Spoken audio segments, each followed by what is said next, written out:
59. I'm showing us being about here on the slides.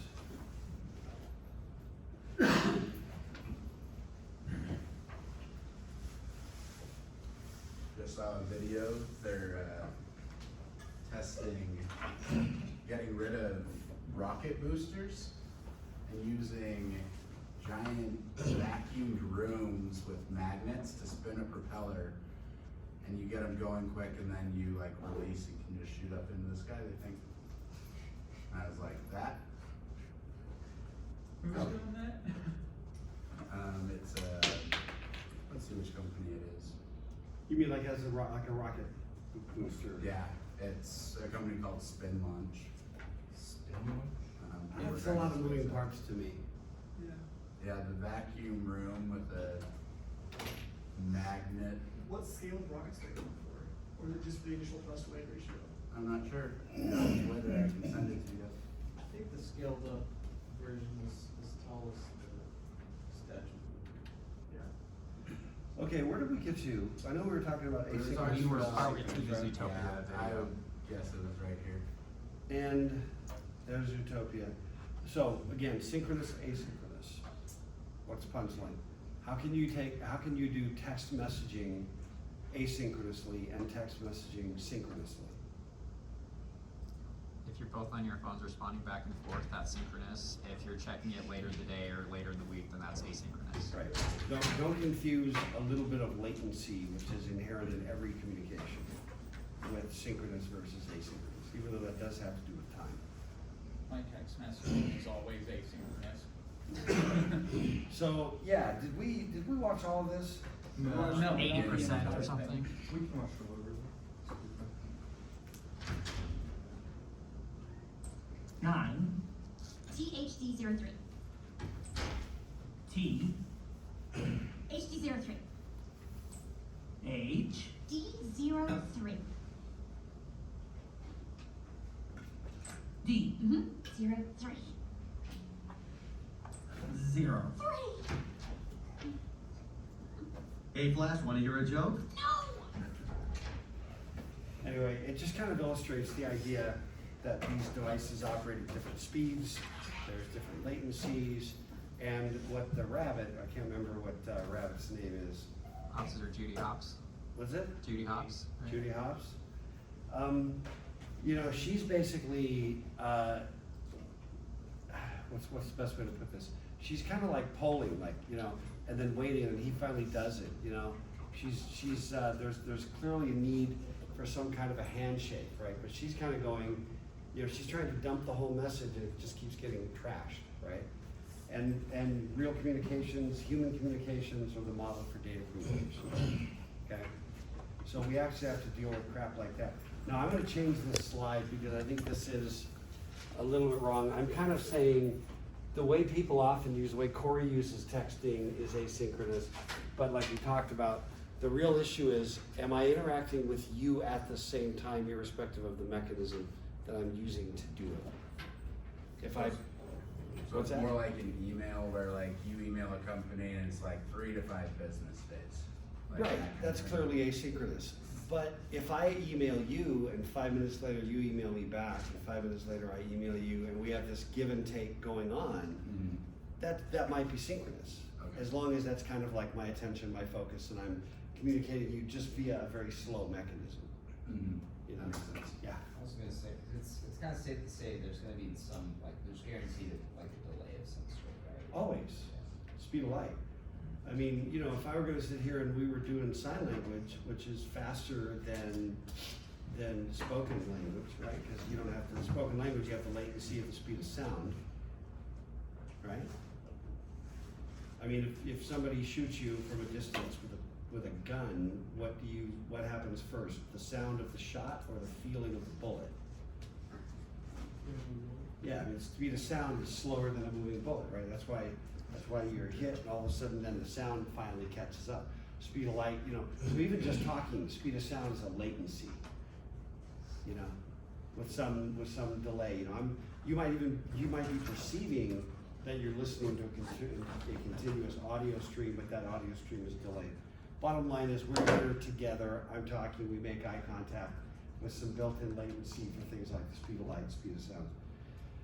But there's a lot of asynchronous stuff that goes on, okay, by nature. And then this one, I want to share this one. Gary Goldman, my favorite comedian working today. Maybe my very favorite. I like him more than Jim Gaffigan. Who's your most popular comedian? Your generation? Some TikToker. Huh? I don't know, I don't know much. Norm Macdonald? It's really funny, The dead guy? yeah. Okay. So not working today, No. but okay. Who else do you like? I like Gary Goldman. I saw him like 3 weeks ago in Salt Lake. So check this guy out. Phone, my parents had a very different experience with the phone. This is good. They used to talk to people on it. And to me, the phone is this seldom used app on my phone.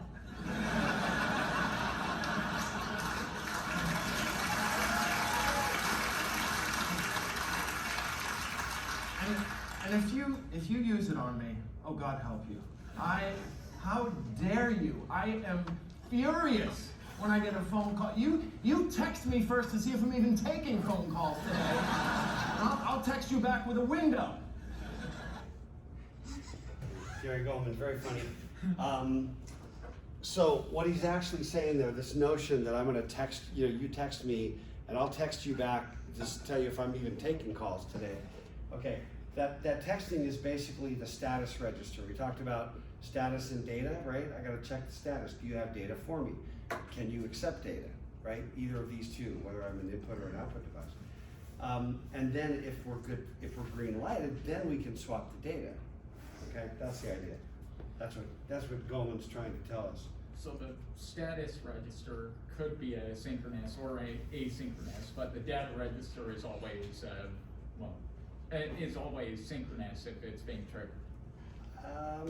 I think that's fair. Yeah, I mean, you gotta tell me it's okay to go on the data register, which is what the status register is doing. I don't know. I think it's a little tricky on that one, so I'll leave it at that. But we have to have some ability to do what we call handshaking. In data communications, networking, this kind of computer science, that's the term we use. It's called handshaking, and we also call it protocols.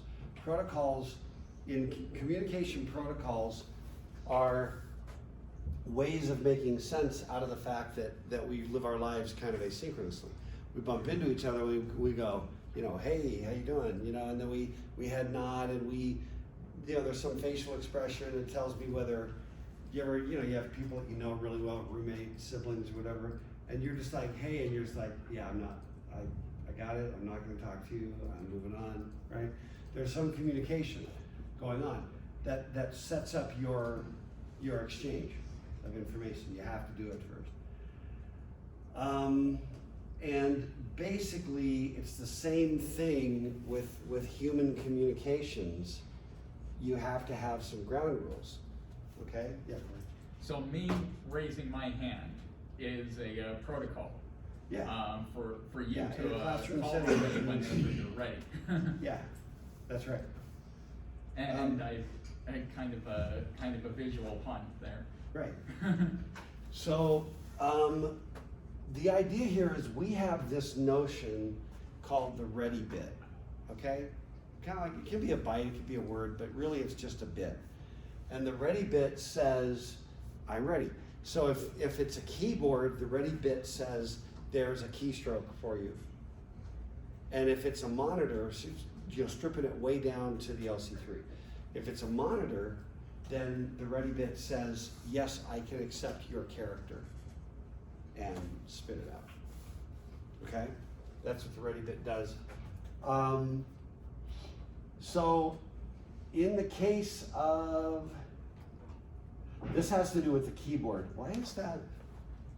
Did I actually, no, I didn't even say keyboard. That's horrible. I think I made these slides better and then worse in some ways.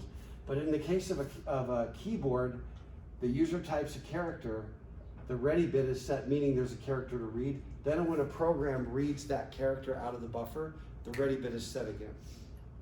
Okay? And if I type a bunch of characters so that there's a buffer that gets filled up with characters, and you say, is there data for me? Yes. You read it and it's still, is there still data? Yes. So the ready bit stays set until it's empty, until the buffer's empty. So as far as that, going back to like memory map IO, so that spot in memory will just take it and clear because it's like running it through the process Yeah. kind of deal. Yep. So And you in can- fact, it's a queue, which we'll talk about Okay. like right after Thanksgiving.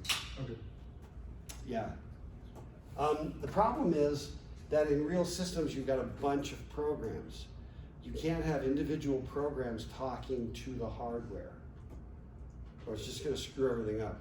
There has to be some system level code that talks to the hardware and then makes that data available so that programs can, when it's their turn, can read it out of the, out of that buffer. If every program starts messing with the hardware, it's gonna screw everything up. We sometimes call it a semaphore, not that that's that important, but it's a little bit of a precursor for operating systems. And then I just want to talk for just a second about interrupt-driven versus polling. Again, this is an idea that comes back pretty strongly in operating systems, okay? But the notion of polling or polling mode is when I say, this is a bunch of kids in the car going, are we there yet? No. Are we there yet? No. Polling's, well, I'll show you that the way the LC3 does the keyboard input is with polling, okay? It basically just checks the ready bit. No. Check it again. No. Check it again. No. Just spin as fast as you can run. And then as soon as there's a character entered, then that ready bit goes on, and then I jump out of that loop and I do the thing. So that kind of reminds me of the difference between, reading up on the difference between a USB keyboard and a keyboard with a PS/2 interface. Is that the reason why a lot of people prefer the PS/2 interface is because it's interrupt driven, which they state means it interrupts whatever process the processor is doing right now to immediately enter that keystroke, and then the processor continues. Yeah, I would have to look at the individual keyboards in question, you know what I mean, and how the spec works, things like that. But interrupt driven is preferable because the polling mode means I gotta sit there and spin on it. I gotta burn CPU power. Like, I'm sitting there going, hey Jacob, and you don't answer. Hey Jacob, hey Jacob, hey Jacob, hey Jacob. And you're burning all this energy. With interrupt driven, I just say, look, here's my address. Here's the address of a routine. And when something happens, just call that number. And then the routine just will wake up because it suddenly got called. And then the routine it only gets called because there's some data. So then it runs and does the thing, and then it just stops. And then the operating system goes, okay, back to whatever we were doing. That kind of makes sense? Yeah. So, hence I don't know if this is a good example. The one where the villain answers and he doesn't even say hello. That's the cliche, right? He just it's done. You're like, this is bad. It's bad handshaking for starters. It's bad data community. It's bad protocols because you don't know who answered. You don't know if you heard it, if you happen to be at a dead spot right then. You know Or what I if mean? somebody stole the phone. That's problematic. I know it's dramatic, but it's problematic. Okay, let's talk about. So we're gonna dive deep, and then we are going to go into the interrupt service routines, aka the trap routines, in the LC3. You will like. It's not like with everything. It's a little clunky. It's a little new, and then once you got it, you're solid. The ideas are not super complex. All right, so as we already said, there is, for every input-output device, there's an a data register and a status register. The status register says I'm ready, data register says here's the data. And if it's an input device, it says I'm ready because I have something that came in. If it's an output device, it says I'm ready for what you want to put out. Okay? And that allows us to manage this asynchronous nature of the keyboard. Otherwise, you'd have to be waiting just during the window when I pressed my key. You know what I mean? It would be, you know what I mean? I'd have to type at the speed that my software expected it. Does that make sense? In other words, if I grabbed whatever was there and said, I typed letter K, and then I'm moving my fingers too slow and my program goes, and there's no data, there's no status bit. It would just go, oh, letter K, letter K, letter K, letter K, letter K. It would do it really fast. Because it would just look, and if there was anything there, it would just grab it. In the meantime, I pressed another keystroke, oh, L, L, L, L, L. It would just, it's a way of saying, are you ready, are you ready, are you ready? Yes, I am, now grab it. Okay, that's the key thing. Let me see.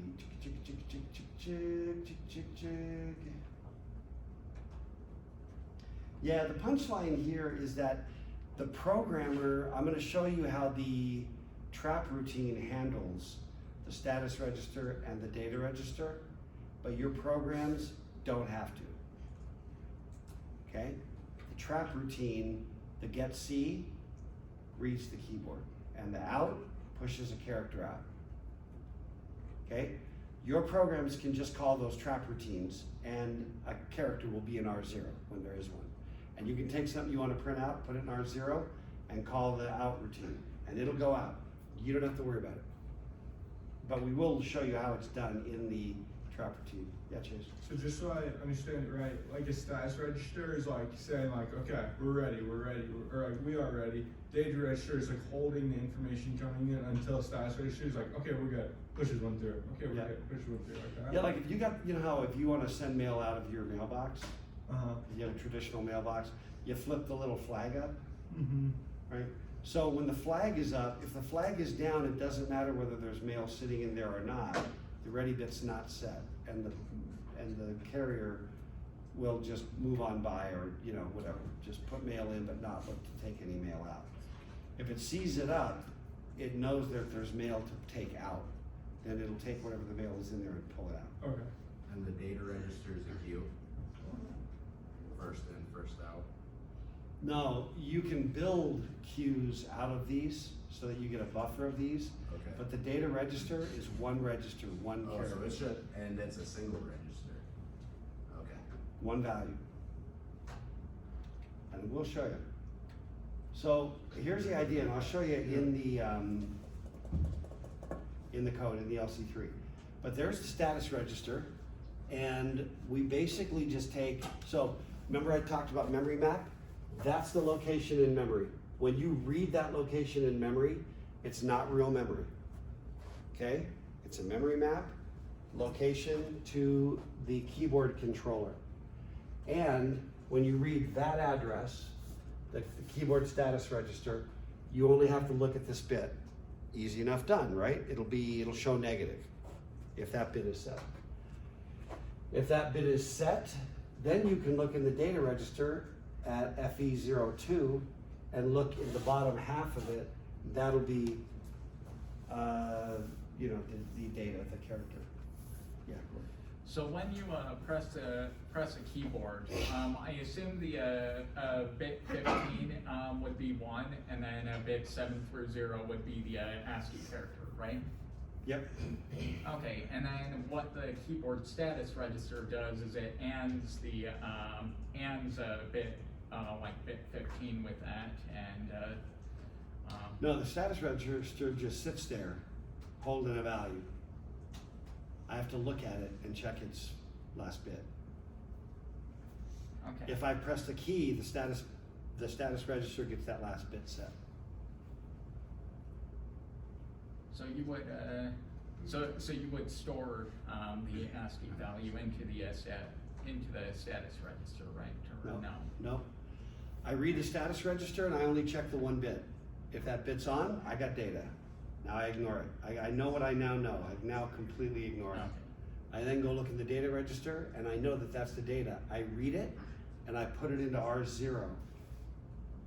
To clarify, I'm asking about the internals of how the keyboard status register is set when the It's set by hardware.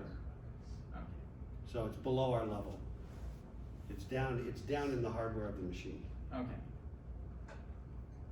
All right, so there we go. This is just a repeat. Key is struck.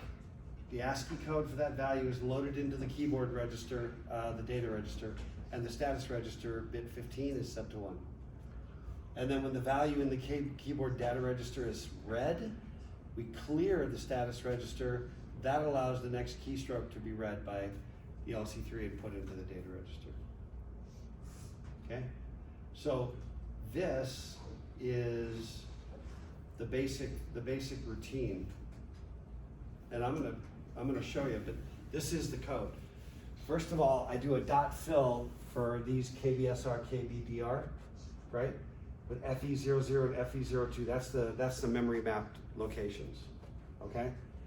So I'm gonna test for character input. So what I do is I load R1, I load indirect, LDI, from keyboard status register. Remember how load indirect works? By now it ought to begin to be more comfortable. It says go to this location. That's not the value to put into R1, but whatever this guy points to is. It's kind of like a jump table idea. It's known to be an address. So I go load indirect from whatever this points to, and what I'm loading is the status register. Now R1 has the status register. If it's 0 or positive, that means the leftmost bit is not set. So I loop and read it again. I literally just go read, branch, read, branch. As fast as the machine will run, I spend whatever time I'm waiting with this thing just humming. With read it and check it and branch back to the start until it's set. Okay, that's what answered my question Okay. previously. And then as soon as it's negative, then the ZP fails and it just falls out. Then I load indirect through KBDR, which is that location. So I go to that location and I load from there and I put it into R0. I'm done, I read. I come on back. The only other thing I could do that would be smart would be to like store R1 just to be well behaved. You know what I mean? And then put it back when I'm done so I don't trash R1. Yeah, Chase, then Corey. So as far as registers are going, is the thing that the input is coming from R1? No. Like the load indirect is working because it's going, sorry, would you re-explain that? I understand the rest of it. Yeah, you remember how LDI works? With Yeah. LDI, you give it an address. Yeah. That address is not your data. Uh-huh. That address has an address. Yeah. The address that it contains is where your data is. Okay. So I can put the memory map value right here, call it KBSR, and then do load indirect, and it'll go out to location FE00, Okay. and it will put, a 1 on the leftmost bit Yeah. on the status register. Does that kind of make sense? Yeah, so is the thing coming in from a keyboard currently in R1, or is that line just to set the bit? No, at this point, the status bit gets put into R1, and if it's negative, we keep branching. That's just the check. If it's positive, we keep, or 0, we keep branching. When it hits negative, it means that there's some data. Okay. Okay, so the R1's just there to check the bit kind of thing, like for the Yes. branch. Okay. Yep. And then as soon as we fall out, we know there's data. So we then can confidently do another LDI from KBDR and put that into R0. And R0 is sort of the return value back out of the routine. When you call the get C, Mm-hmm. when you finish that call, R0 has the value you're looking for.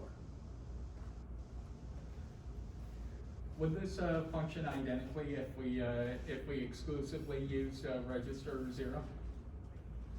Yes. Okay, In fact, I think it'd be smarter if we did, yeah, because we're already trashing R0, yeah, right? I mean, why trash R1 in case somebody was gonna need it and, you know, was using it before and after? Right? yeah. I think that's smarter play. Is the status register reset in hardware, or is that something we have to do? Say it again, The Mark? status register, is that reset by hardware, or is that something we do in code? It's reset by hardware. Yeah. So the controller knows that you took the value from me. I clear the thing again. Miles first, and then Jefferson, and then Chase. How does a keystroke get put into the data register? Hardware. It's just hardware, it's just, and so if you keep on hitting it and it doesn't load it, it just keeps changing it. There are too many its.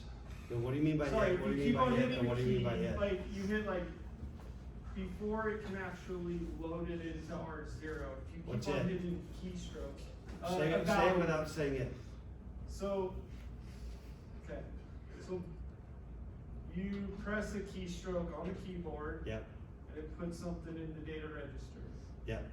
And then sets the status register. And then it sets it. So is it possible to get another value in the data register before it can read? It just changes both of them at once. Yeah, what usually happens is that literally in the hardware itself is a queue. Because the data register only holds one value. Because the data register only holds one value. So the keyboard itself can have a queue. Does that make sense, Miles? The keyboard can have its own queue. So when I pull one out and then I set the status register, if fast typist dude has a bunch of more, you know, keystrokes waiting, and as soon as that thing clears, I can throw another one in and set the status register again. So the keyboard itself could have its own memory buffer. Oh, absolutely, yeah, typically will.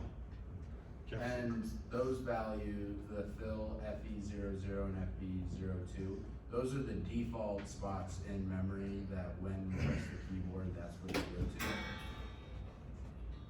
Or is that, did we just choose those? So they are part of the LC3 architecture. Those are the memory mapped locations. Okay, The magic bread boxes where you Those put two $5 are and it vanishes. okay. That's the I was memory just mapped wondering if we location. could choose those. If you or- want to build your own architecture, you can. I'll let Miles do that. I'll let Pat and Patel do that for the LC3, right? Let me see, whatever your name is. Chase, go.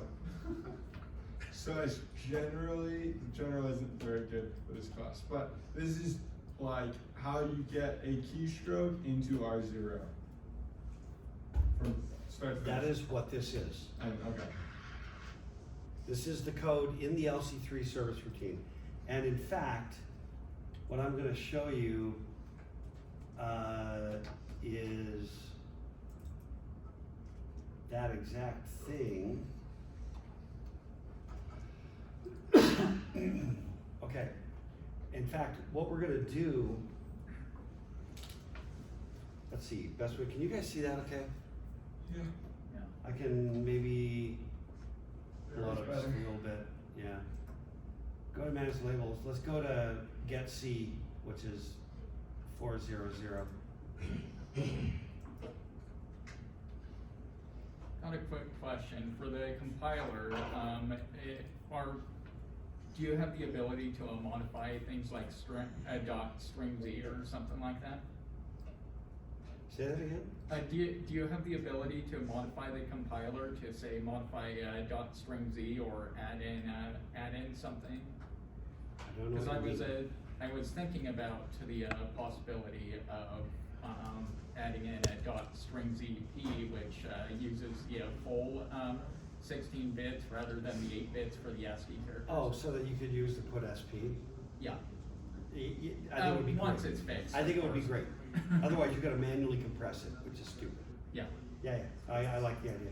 Okay, now notice with this one, we store our Z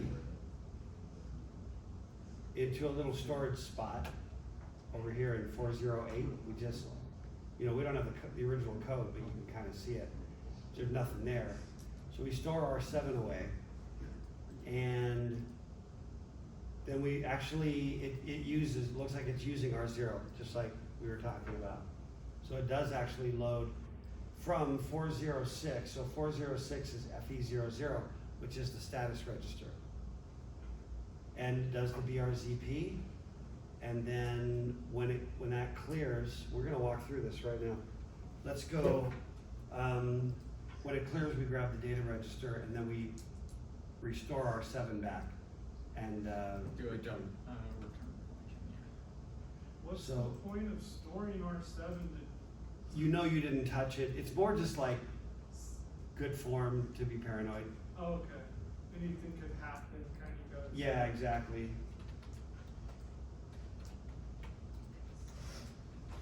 So all we're gonna do is get C. There's our program. It's pretty elaborate. There's no halt, we don't care, okay? But I wanna just note that if I do a step, we go into the routine. So now we're inside, but we're running. And if I just go next, notice by the way, if I look in FE00,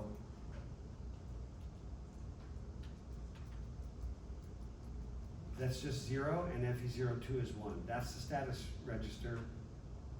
I mean, you know how we have these special registers up here on the right, upper right?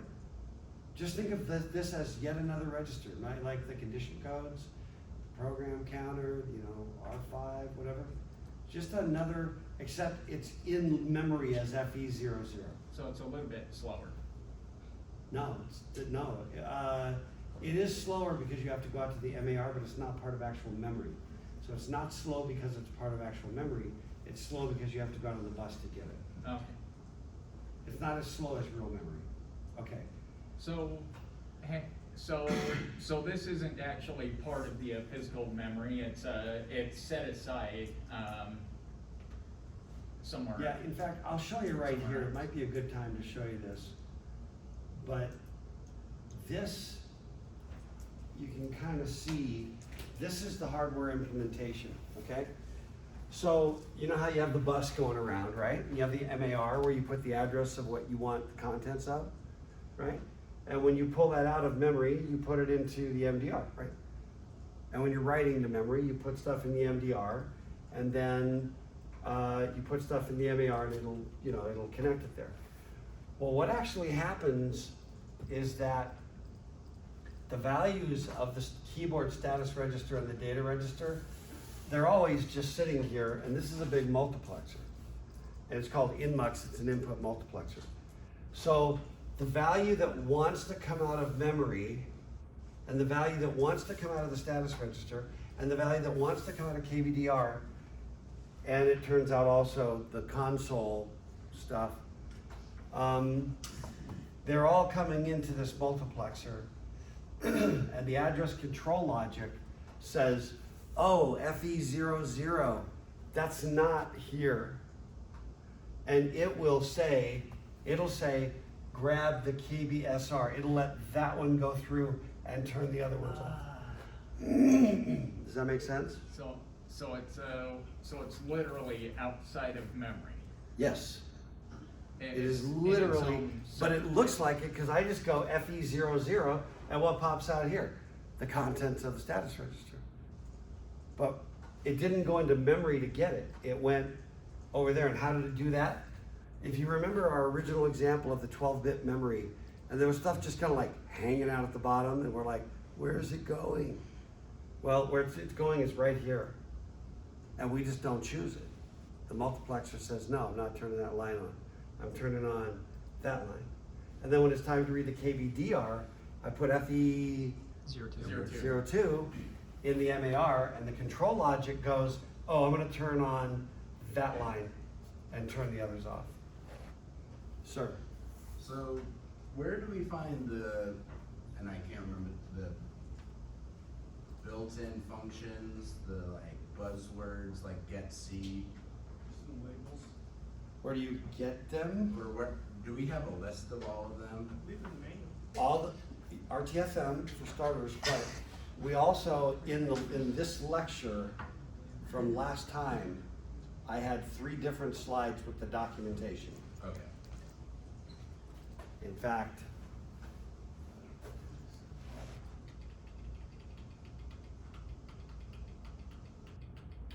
just to show it. Trap codes documentation, Okay. easier documentation, high-level documentation. And those It's won't all be- in the, just from last lecture. And those won't be found in the LC3 instruction set, is that correct? No, they will be. That's all in the documentation that's on Canvas, and that is provided when you do the module exams. Okay. Thank you. Okay, so, does that kind of make some sense? That you just have to understand, it's literally not part of memory, but the MAR has a little tricky friend that goes, oh, you're below this value, you're actually in memory, I'll go there and get it for you. But when it's not a value in that range, and it knows it's FE00,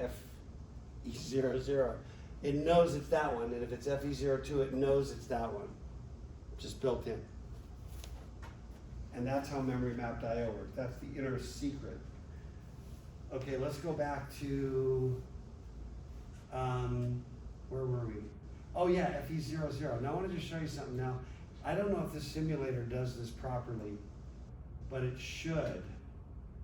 At that point, it should have put values in here because I just pressed a keystroke and there's a buffer, 1 character in the buffer. And that guy hasn't bounced yet. I'm gonna try something though, because I think it's just the simulator doesn't show you the thing properly. Yeah, you see what I mean? That should have values there. You should probably click on step or next. Well, I'm going to, that's coming up, but I'm just saying, having pressed the keyboard, that's asynchronous. I mean, it's just out of band, that's just a thing. I pressed the key, that should have a value. But, you know, again, I think that's a weakness. That was a weakness we inherited. But let me go ahead and do it. Because it's paused. I'm gonna go load the value now. Now let's go look. Okay, when I did the load I, then it synced up, right? You see it? So there is a keystroke. What's RTI? It's trying to, remember, it's trying to make some sense out of it and see if it's an instruction, but it's not. It's just Oh, data. So what you happens- changed the first digit. Yeah, it just said Yeah. that 15 to 1, and now it's saying, I think that you're trying to tell me this instruction to run. It goes, No, oh, you opcode can't. 1000, it's an RTI, which is the return from interrupt. It's just the simulator trying to make sense of data and treat it like an instruction when it's not. So we ignore it. Weakness in the simulator. And then you can actually see the ASCII value of the K that I just hit. Cool? Jump back to the PC. So, what does FE01 do? Nothing. Nothing. So why is FE01 not Ask Patel. Social contract. I don't know. social contract? Social contract, yeah. I don't know. But anyway, I did, hang on.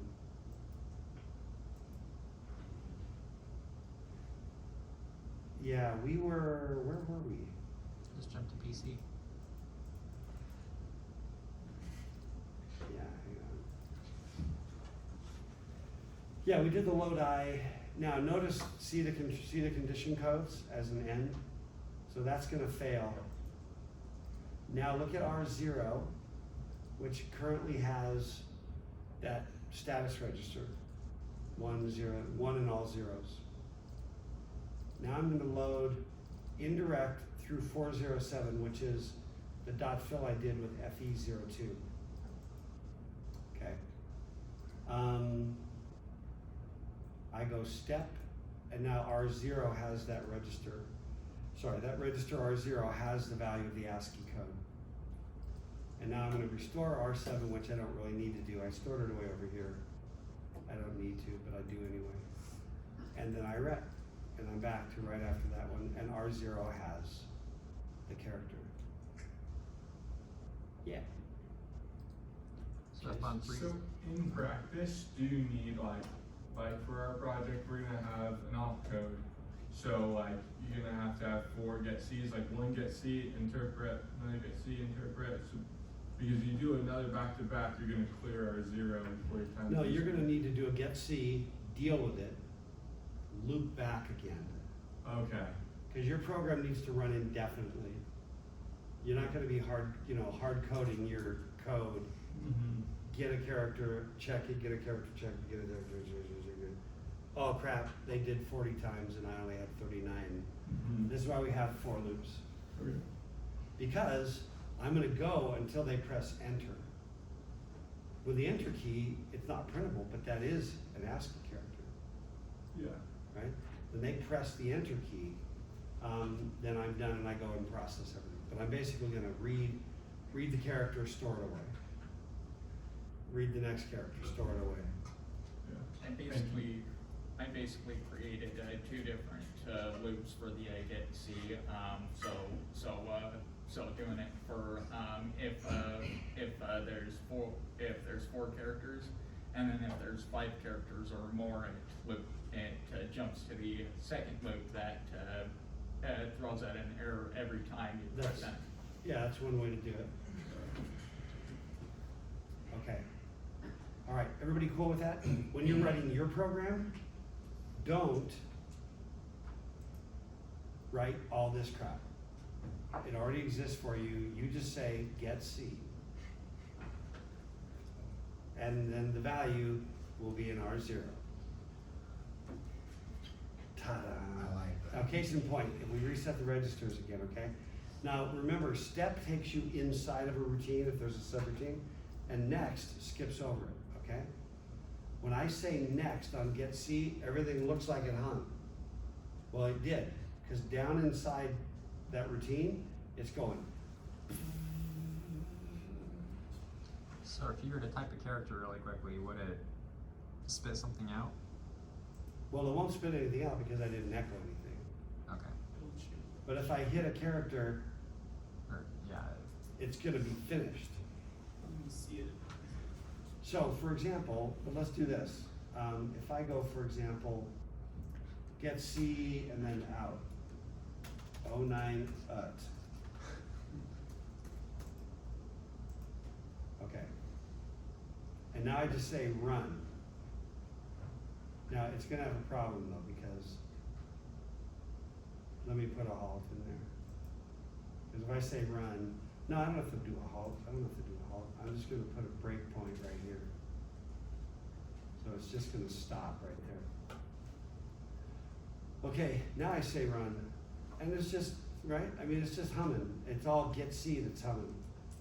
Then if I press a key, it finishes get C, has the value, kicks it into out, and so I can send it to the display.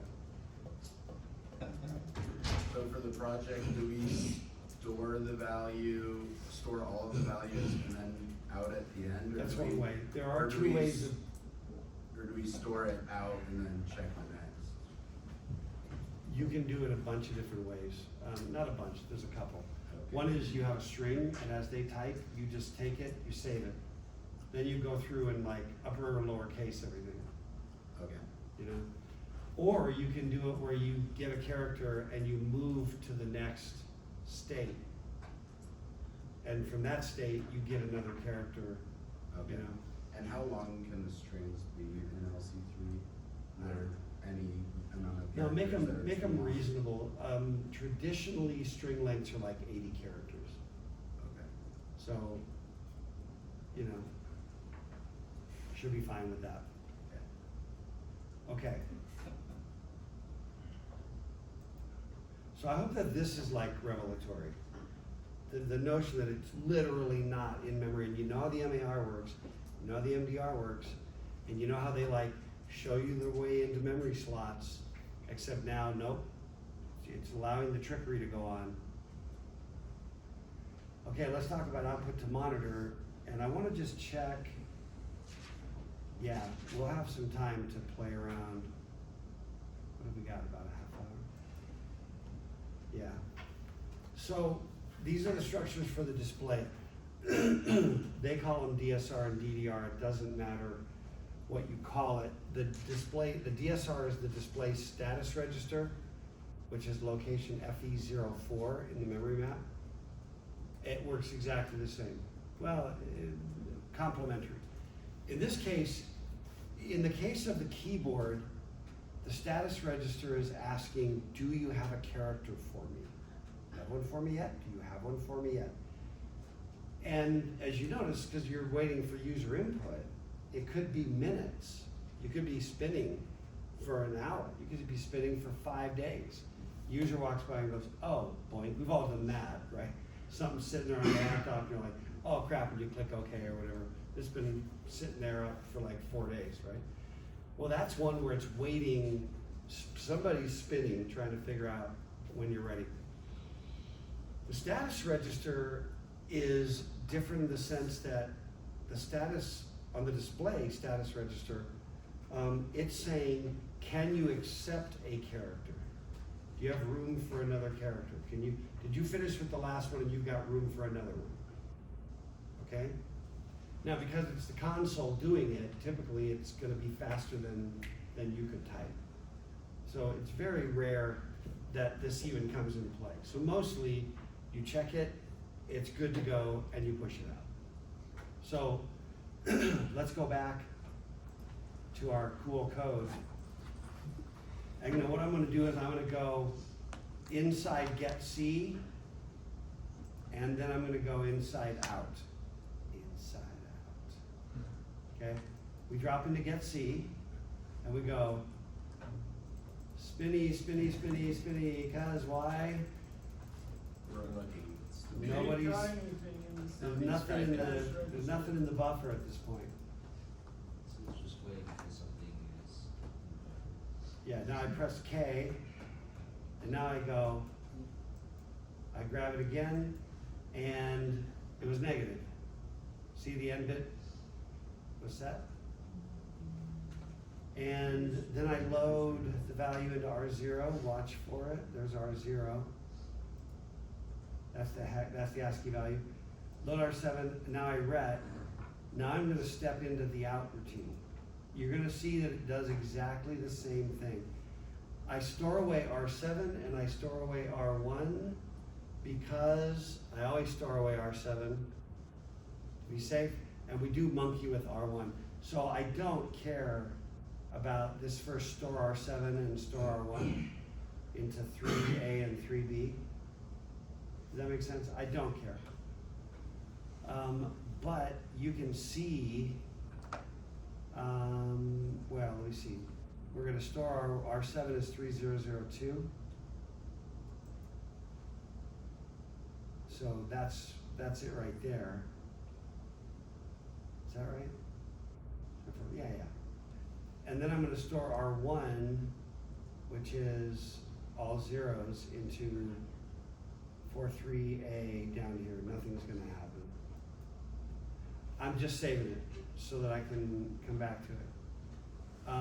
And then I'm gonna check from do a load indirect from 438.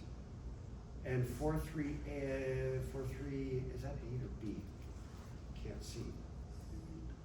From 438, which is FE04, which is the memory map address of the status register for the console.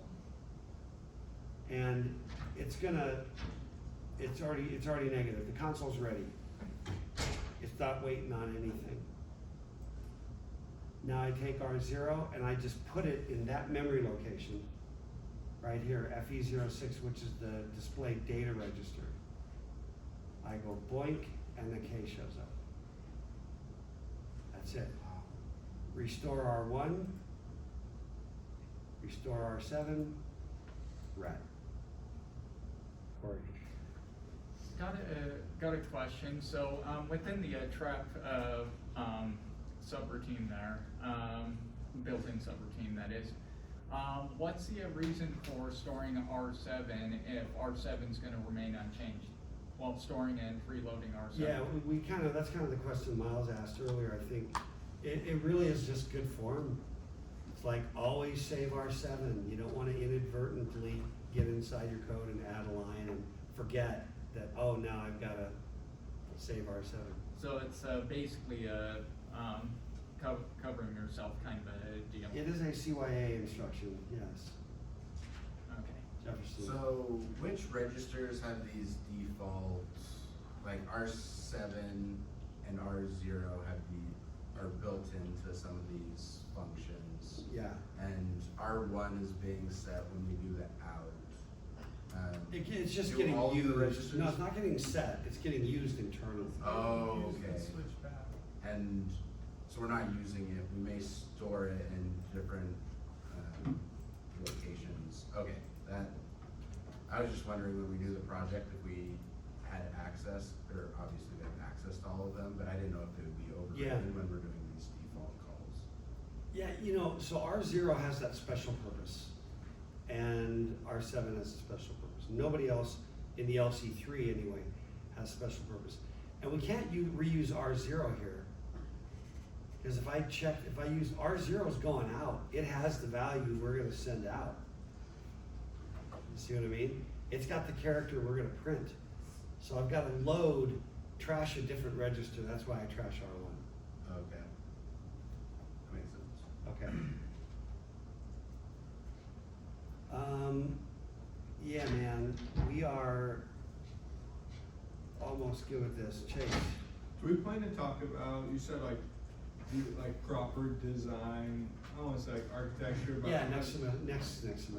Next week. Okay, and then we'll have time to do the project. And we'll talk about the project, yeah. Okay. Yep. So these basically are the same slides, written for the console rather than display.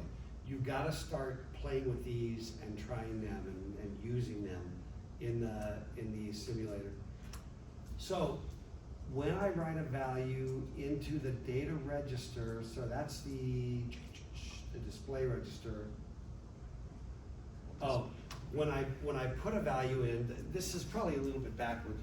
When the monitor is done displaying a character, it sets this to 1 saying, yeah, I'm ready to get more. And when it's in that situation, I write a value to it, which sets this to 0, indicating that the monitor is busy. It's circular, it's always ongoing. So you could rejoin this at any point, but I maybe would want to flip this. I just feel like these slides just suck, even though I redid them. I don't know what happened. Next week's slides are probably just as bad. I don't know. And there's a routine, we just went through it. Basically, that's stripping out the save R7 and stripping everything out. Okay. Once again, we've got the DDR and DSR are coming into that multiplexer. We're ignoring other things, right? So in this one, do they share one? In the last one, they had separate calls, but this one there's only 1 arrow. Oh, yeah, no, yeah, good question. That's a good question, Jefferson, good observation. In this case, I read the status register and I read the data register, right? Because I'm taking input. The other one is output. Okay. The 2 arrows, I read the status register. But for the output, it comes out of here and goes into here and into, let me see.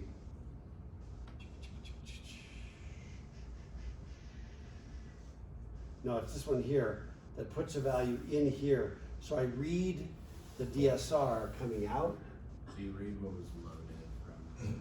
but then I write out to it the value that I'm putting out in it. Okay. That I'm And then putting the out on other the display. one, there's, because we're putting memory in, or putting something in, you can either put in the data register. So in the You're other- writing to the data register. You're writing to the data register, but you can also be writing to the status register. No. Is that right? No, you're only reading the status register. Okay. But when you, here's the deal. I'm just wondering why. So this one makes sense where if we're outputting something, we're only outputting, or we're only writing the one register. But on the other one, I don't really We read understand the both. difference. Why? Oh, because we're reading both. That makes sense. Yeah, we read the status register to see if there's a key for us. And, If it's and that's why on- we're looping, and then when it finally hits, then Yeah, and it's like, no, Go no, down to the- no, yes. and then data register. And now we're ready to read the data register. Yeah. In this case, it's like, I got something for you, can you receive it? No, no, no, no. Yes, I can receive it. Here you go. Okay. So they're really analogous, but you just Mhm. gotta get the idea kind of clearly in your head about which one's input, which one's output. Yeah. And then that's the monitor. And then this is what we were just doing. If you wanted to hard code, we did it by going into the simulator, right, and calling in and then calling out, right? We kind of hopped in and then popped back out. We hopped back into the. This is what it would look like if you did that code, you know, kind of all by yourself with a keyboard with echo, input with an echo, right? So again, just hit it one more time. I'm just looping, man. I'm buzzing, going, no, no, no, no. Okay, yeah. And now I load our zero from the data register. As soon as I do that, the status register goes back to no. Okay? Then I start checking the status register on the display.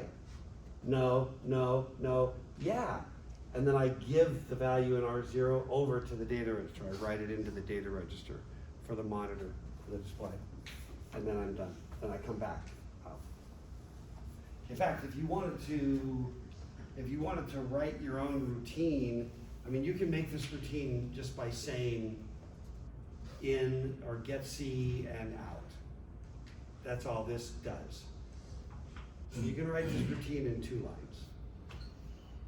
And when you're inputting, when somebody's typing their stuff on the assignment, the big project, you need to be echoing as they type. It needs to come out. But again, you can see it's not that hard to do. And echoing is just that immediately pushing in between the loops. So what do you mean by immediately? I mean, I read it from the keyboard and I immediately spit it out to the display. Okay. So, here's an example, okay? If I go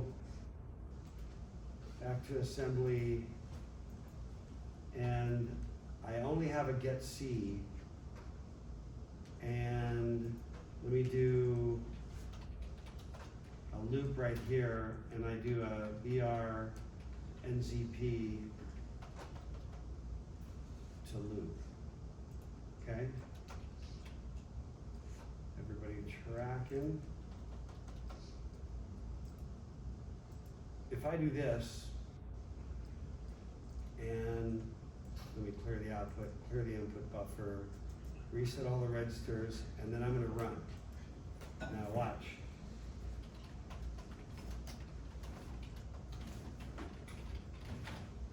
Just changing R0. I'm inputting, I'm reading those characters, and then I'm But just there's throwing them no- away.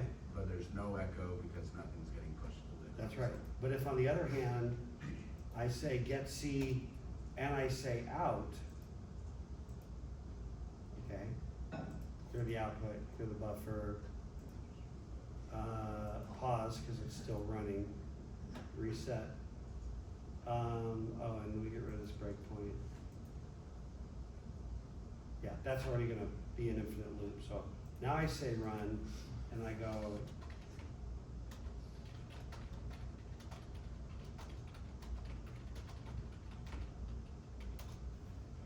Why didn't you type in hello world?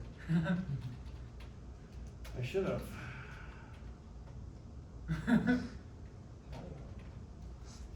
And in this program, you could set a break to just say like if I press enter. Yeah, that's when I'm done taking your input. Yeah, and we'll talk more about the program next week, you know, but that's, you know, that's what we call keyboard with echo. It's very simple. I read it in, I spit it out so that the user can see what you're doing. What's the reason that isn't the default? Password? Yeah, like for instance, if you're typing in your administrator password in Linux when you're doing the sudo command, it doesn't echo. There are a lot of situations, it puts you in control of whether you want to echo when you input. That makes sense. Because if you want it, have it. I mean, it would be dumb to say, you remember with assembly language, the goal is to be as, you've got control all the way down to a very fine level. If you said, you can only do multiplies but not addition, you know what I mean? It would be dumb. Like multiplications are made out of addition, but you'd like to have it both, you know? So it just becomes kind of normal. And then using trap instructions back again to the trap codes, there's just repeating the documentation. And this is simply showing you the keyboard with echo that we already did, right? All in one sort of routine. And then this is how I could write the same code by calling I can either say trap 2.0, trap 2.1, or I could say get C and out and nothing, just to illustrate that there is no difference whatsoever between get C and trap hex 20 and out and trap hex 21. It's identical. It literally will make the same code. It'll be the exact same binary. Okay? Okay, and that is the end of the trap and the end of the I/O.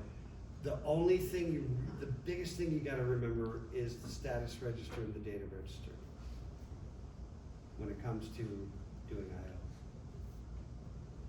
I/O. Okay, now, we've got 13 minutes. And we can go anywhere we want at this point. I could, for example, start talking about the project. If you want, yeah. I just had a question. So the get C and out loop that we were doing earlier, the way to get out of that by pressing enter, is that something we covered already? Should I know how to do that initially? Or? We haven't really, but there's an ASCII value. Ooh, let's do this. Let's do this. Is there something special about that ASCII that will be different than every other character input? It'll be a different ASCII. It's a certain number. So It's we not, do you know, it's not any other number. It's we the do specific one. We do the equal check, right, to make sure if it is that one, that's when we set it, it'll put out a 0 in your. Oh, okay, so. Well, let's do data this. register, The so Sentinel. NPs you want. Yeah,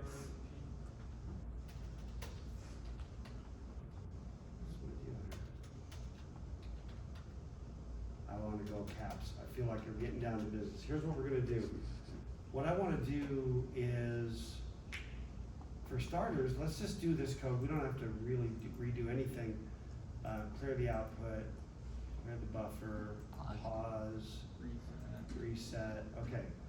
I'm gonna do a get C, but what I want to look at is what's the value in R0. We already know that when we did a K, it was the ASCII value, right? You're like, well, what value am I looking for? Well, one approach is go to an ASCII table and look it up. There'll be an enter key or something in the ASCII table. Another way is just to experiment. Let's just go run. Now inside here, watch R0 though. I'm just gonna press the enter key. Duh. You got it. Oh, it's because I have to highlight the console. Now you gotta pause it to, in order for it to show. No. Huh. Let me do this. No, that's Do you dumb. need to set the So click breakpoint? on the console and press enter. Wait, hold on a second. I just pressed run and clicked on the console, and now pressing enter. Is it because when you get to the bottom, you're looping back to the top and it's clearing your R0? So go ahead and pause What if you put and break pause it on right. 0, 2? So let me start over. I'm just gonna drop into get C. and we'll go next. This is the part where we're looking to see if there's any input, right? Yeah. Alright, and then you click on the console and press whatever key, like Press the enter or enter. something, and then click next or step. Does it recognize? Now I'm gonna load eye. I got a load eye right now. Oh, that's for status. Yeah, that says, yes, we have a character, because the status bit is set. Then we fall out. Now we grab the next value, there we go, it's A. 0A. So that's the enter key. So for example, notice down here, it turns out that there are two different characters, one called carriage return, one called line feed. And they are 0A and 0D, I'm pretty sure. And historically, you get different systems using one or the other or both to be functioning like an enter. Well, the simulator lets us click and say the new line character is going to be 0A, but we just proved it. There it is. Okay, so now what we can do is, let's do this. Let's put a halt instruction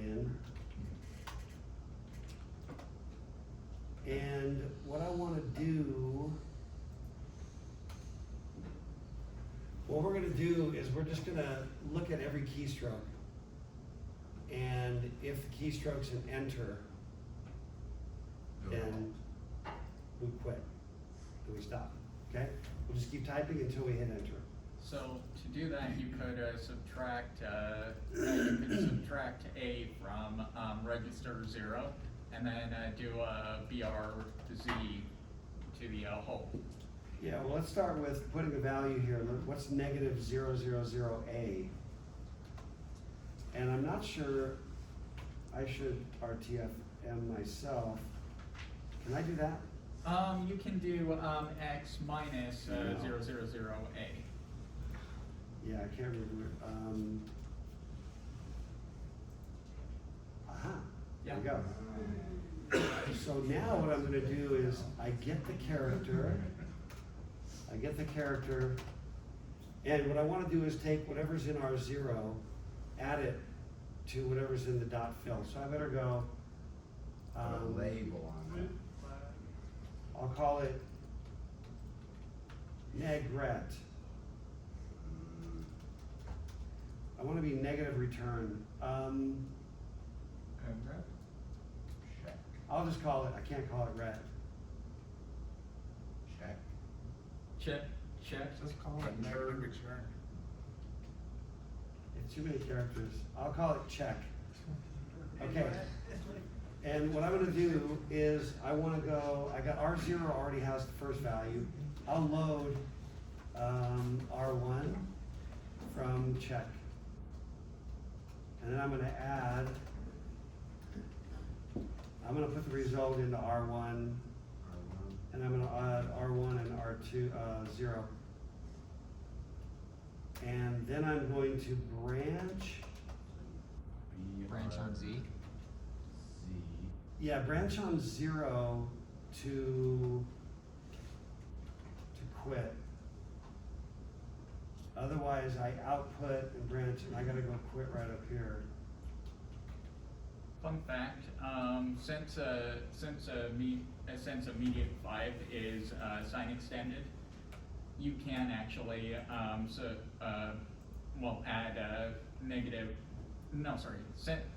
you can actually add negative 10. Oh, I couldn't hard code it if I didn't want to use a variable. Yeah. Okay, good observation. Okay, everybody buying? We do a get C. The value that we pressed is in R0. Yeah, go ahead. Wouldn't it make more sense, or it's just, let me reword it. Why can't we just do an and the result from get C and enter, and then if it's 1, then we know it's an enter, and if it's 0, then we continue. You mean ending the value 1, ending 2 values together to see if they're the same value? Yeah. And one of the values is enter, the other is whatever gets C. Yeah, the problem with that Is if I had take 2 values that are the same, and I AND them together, I get the Then same you still value have as to the other check two. with if it is equal to the original. You still have to go, is it equal to the original, which is where we're starting? Cause if I'm it's, just more. cause if it's zero, if it's 0011 and you're anding with zero, and you're anding If you with take a zero random zero one value, one and you add it with 0011, you get 0011. well, then you have to check if that's Huh? equal to the first one. Well, I suppose it doesn't matter what you get, because if it's not the same, then you just get 0, right? No, You No. it's get- kind of random. You could put an F and then come out with 0011 or 0001, and you'd have to go back and check what you like. Cause it's not just, Okay. it's not returning 0 or 1, it's returning. Are you buying it, or are you just being browbeaten? I don't know what that means, but. Look that one up in a minute. I think I understand why you did it this way now. Well, because if I take a number and I negate it, Yeah, and I add them together and they were the same, you get 0. I get 0, and I can check for that. Yeah. If I take a number 0011 and I do any AND operation, with all ones, it'll leave it the same. With all zeros, it'll blow it all up. With itself, with like say a knot of it, it'll go all zeros, but there are other combinations that'll also give you 0. Got it. Like false I positives. think I just got confused about exactly what I did. Okay. So, This is a really good idea though. I had the same thought earlier, I think I asked that. Yeah. So we get the character, we load R1 with check, which is negative enter ASCII value. We add the two values together and we branch on 0 to quit. Okay, let's just try it.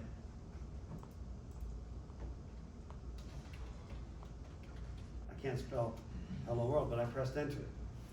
Okay, hang on, clear the output. Unhalt, reset, okay. Put a breakpoint on hold. Is there? There's no breakpoint on hold. Right, I don't want the breakpoint on hold. Okay. So that we can see it dramatically stopping. Dramatic. Yeah, we're running now, okay.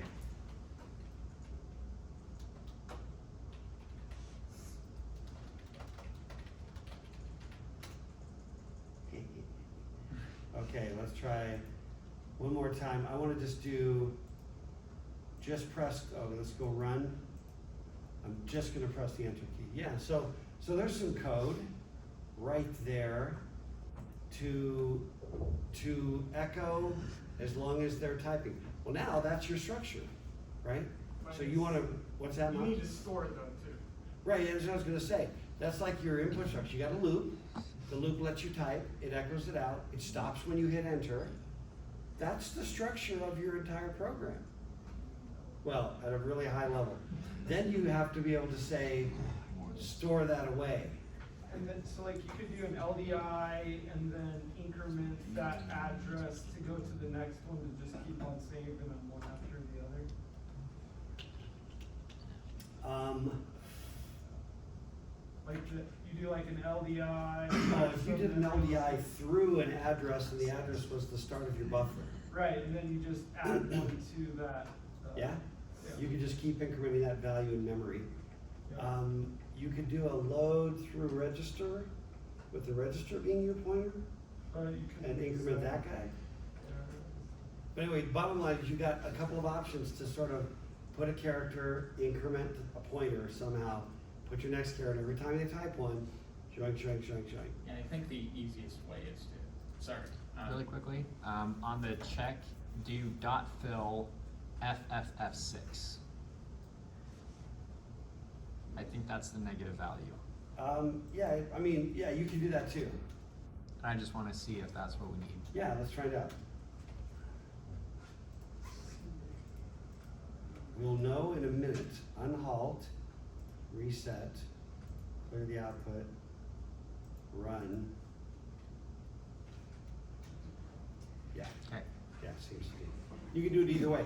If you go X -000A, kind of self-documenting, you know, in terms of telling you what that is. But you can put a little semicolon out to the side, you know, negative value of the enter value or whatever.